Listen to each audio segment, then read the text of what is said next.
Welcome to This Explainer. Today we're diving into one of the most fascinating geopolitical paradoxes out there, the modern Turkish military machine. I mean, on the one hand, Turkey is an absolute cornerstone of the traditional Western security alliance. But on the other, it's completely adopted a fiercely independent, multi-aligned stance. We're going to unpack exactly how Turkey transformed its armed forces, historically known as the TSK, into an instrument of profound regional power. Okay, let's dive into this. Here's our roadmap. 1. The military transformation. 2. The drone revolution. 3. Global operational footprint. 4. The neo-Ottoman ambition. 5. Vulnerabilities and pushback. And finally, 6. Scenarios for 2030. To really grasp why this matters, we first need to look at the sheer scale of the Turkish armed forces. We are talking about roughly 355,000 active personnel, plus another 380,000 in reserves. That makes them the second largest military in NATO. Former U.S. President Donald Trump really hit the nail on the head with this quote, highlighting the objective reality of their hard power. They're massive, they are a totally critical piece of the NATO alliance, and their geographical position is literally irreplaceable. But here's the catch. This force has undergone a radical internal shift. Section 1. The military transformation, from guardians to presidential instrument. Okay, so to understand the military today, you really have to see how they shifted from an autonomous guardian to a presidential instrument. Back in 1923, when Mustafa Kemal Ataturk forged the modern republic, he built a strictly secular professional military. And for decades, between 1960 and 1997, the TSK operated as the self-appointed guardian of the state. They even intervened to topple governments if they felt they crossed the line. But everything changed on the night of July 15, 2016.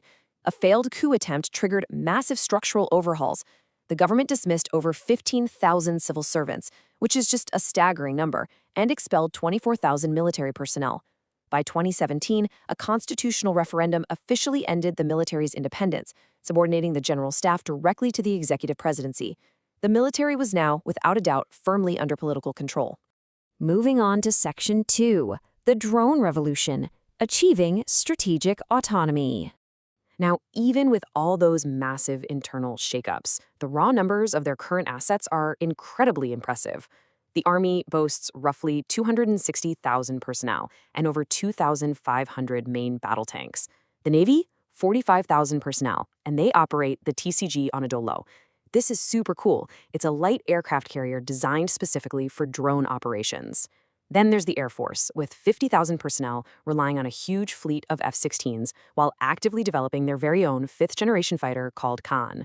They are absolutely a multi-domain powerhouse. But you might be wondering, how did they get to the point of building their own stealth fighters and drone carriers? Well, this booming domestic industry wasn't just born out of vanity. It was born out of sheer necessity. The real catalyst for this push toward an indigenous defense industry? Western arms embargoes.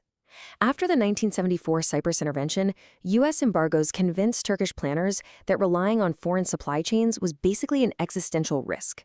Fast forward to 2019, Turkey buys Russian S-400 missile systems, and boom, they're excluded from the American F-35 stealth fighter program.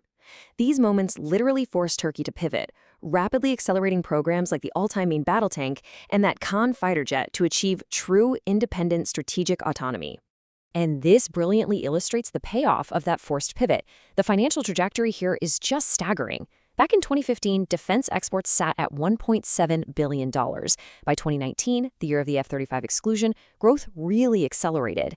Fueled by massive demand during the Ukraine war, exports hit $5.5 billion in 2023, and they're estimated to reach $6 billion by 2025. They aren't just building for themselves anymore. They're actively binding client states to anchor a strategic orbit through massive arms sales. The absolute crown jewel of this export boom is the Bayraktar TB2. As Jack Watling from the Royal United Services Institute points out in this quote, it's not just a drone, it is a geopolitical tool. Turkey proved that a middle power can actually achieve air dominance without wildly expensive traditional manned fighter aircraft, and they've proven this concept time and again on modern battlefields. Section 3. Global operational footprint, where the TSK fights today. Listen, the TSK is not just a garrison force sitting at home. They are actively deployed all over the globe. In Syria, they're conducting major cross-border ops. Over in Libya, they basically single-handedly prevented the fall of the UN-recognized government. In the South Caucasus, their drones were absolutely decisive in the 2020 Nagorno-Karabakh war. They even operate their largest overseas military base in Somalia for training. And in the Eastern Mediterranean, they're aggressively using naval probing under their Blue Homeland Doctrine to claim vast maritime zones. The big takeaway here? They leverage asymmetric power, specifically drone swarms and proxy fighters, to minimize their own casualties while maximizing their reach. So what exactly is driving this massive footprint? Section 4. The Neo-Ottoman Ambition, Ideology and Multi-Alignment.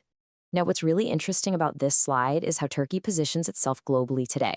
They practice what's called multi-alignment. Basically, this means they engage transactionally with rival powers, Russia, China, the Gulf, the West, all at the exact same time. Instead of strict, values-based loyalty to one alliance, they strategically leverage their geography. A perfect example, they mediate the Black Sea Grain Initiative between Russia and Ukraine. They refuse to join Western sanctions against Moscow, but simultaneously, they're supplying those Bayraktar drones to the Ukrainian military. It is a highly calibrated balancing act. Driving this multi-alignment is a political, cultural project known as Neo-Ottomanism. It's this unique blend of historical nostalgia and hard geopolitical calculation. Domestically, you see it in the conversion of the Hagia Sophia. Globally, it's in the massive export of Ottoman-themed television dramas, which are hugely popular from the Middle East all the way to Latin America. On the international stage, President Erdogan has actively positioned himself as a champion of the global Muslim community, the Ummah, aiming to present Turkey as the natural leader of the Sunni Muslim world. Section 5. Vulnerabilities and Western pushback. The structural constraints. But hey, it's not all smooth sailing. This level of ambition comes with severe friction.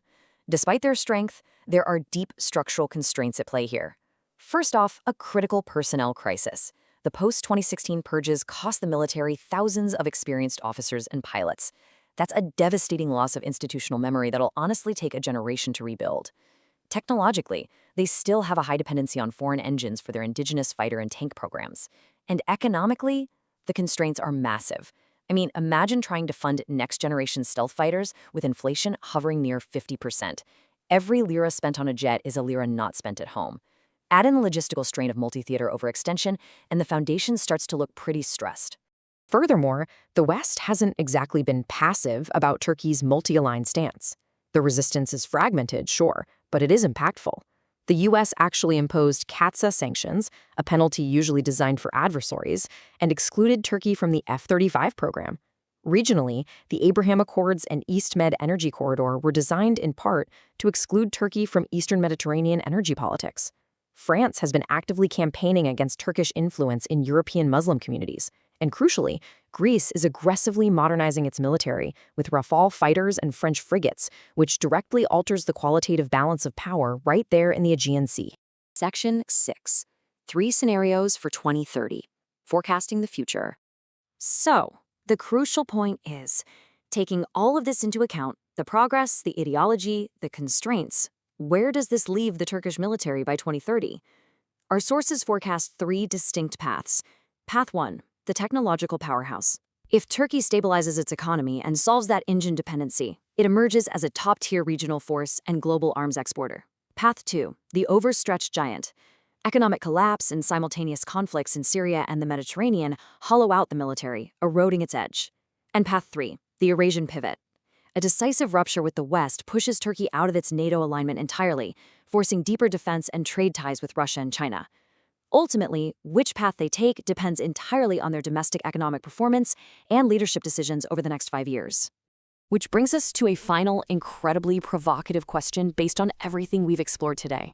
As Turkey continues to reforge this military machine, will the Crescent Sword become an instrument of balanced regional power? Or will its multi-aligned ambitions become a provocation that ultimately isolates its wielder from the very alliances that helped build it? It's a question that'll undoubtedly define global security for the next generation. Thank you for joining us for this explainer, and keep questioning the world around you.